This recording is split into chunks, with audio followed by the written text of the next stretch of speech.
Aries, it's October 1st, 2012, and I'm here again with your monthly overview.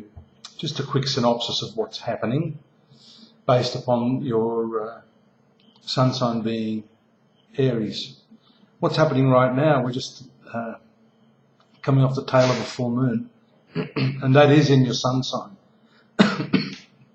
So what we see there is the release of a lot of energy, a lot of emotional energy, and particularly for Aries, this has to do with the fourth house, which is your domestic happiness, your mother, quality of nurturing, and also your inner peace of mind. So that's very much in focus at present. And the moon has just passed the position of Uranus, and there's several planets in your marital sector, or that zone in the horoscope that has a lot to do with your long-term relationships. I've been talking for a few months now about Saturn, which has been sitting there moving out of that area. Very, very shortly, it's at 29 degrees, 29 minutes. So it's only a matter of a day or two, and you'll start to feel an immense lifting of these Saturn energies on that area of your relationships. So it's quite interesting how that one astrological factor and this other one, which is the full moon shining in your sun sign, influencing your relationships, is coinciding with this very, very special event. Of course, we've had the ingress as well. That's around the 21st of October. That's the movement of the sun into Libra, the opposite sign. So that again is a third factor that's showing us some very, very powerful energies taking place in the Aryan life. There's some other important transits as well. Around the 5th, we see the pardon me, we see the stationary Mercury having to do with your communication and also your location of work. That's happening in your relationship sector. So, the stationary retrograde, this is a planet that appears to be stopping dead in its track before it appears to move backwards. So here we see, again, the relationship component of this planet, the communication, maybe having to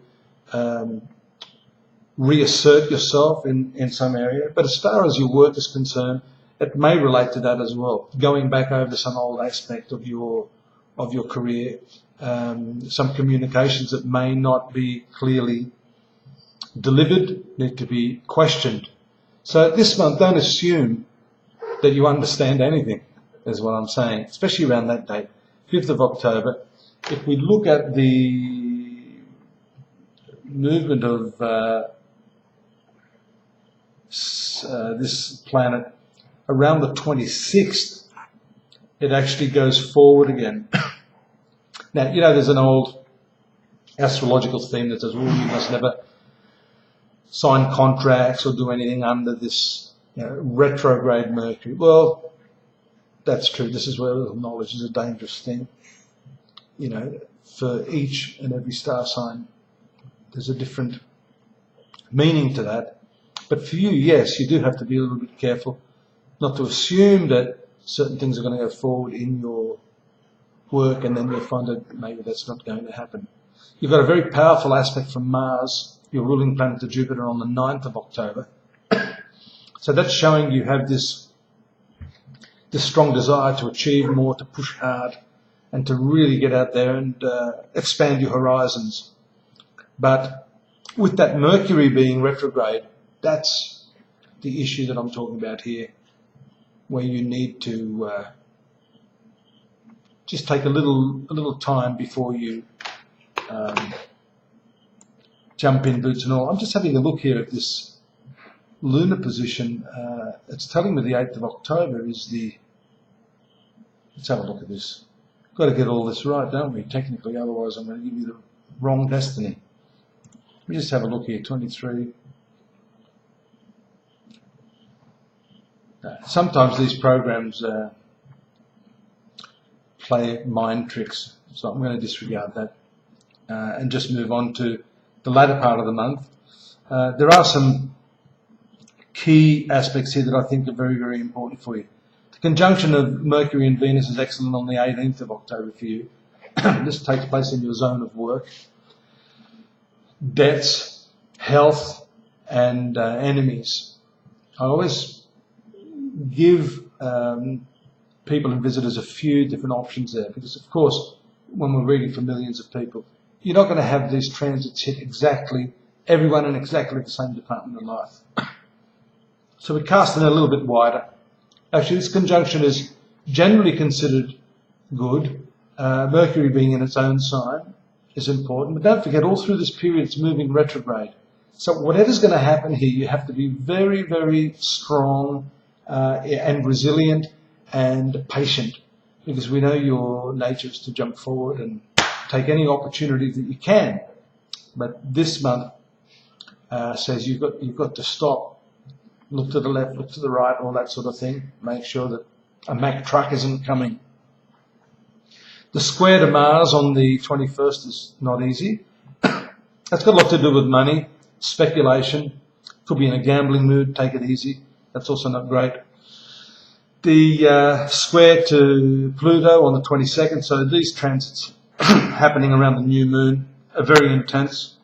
Because this is happening in your zone of marriage and relationships again, that's going to be very strong on your agenda.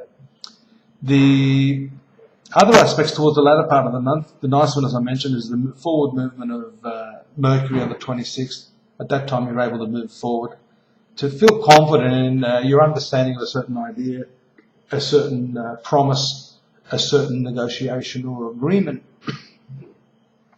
Then you've got Mars moving to the 9th house on the same date. So travel plans should start to go ahead for those of you that are planning to travel. Venus is a nice triangular position to Neptune, zone of friendships on the 28th. So all of these aspects are nice towards the end of the month, and you have a chance there to travel, to expand your horizons, to investigate some new cultural opportunities, so on and so forth. The placement of the moon in the 10th house on the 31st really lifts all of this emotional energy and redirects it into your work or towards someone who's in a position of authority within your working environment at that time. Final aspect of the month is a little bit over sentimental. You've got the placement of the moon still in the 10th house in the right angle to Venus. It seems to be very much still about relationships this month. Unsettled love, some confused feelings there regarding maybe displays of affection. Maybe you want to display affection, but you're feeling your ego pinching there. Don't indulge that. You should always make peace rather than war, so I say. Hope you join me at my website. There's a whole lot more there on the monthlies in text form, dailies as well.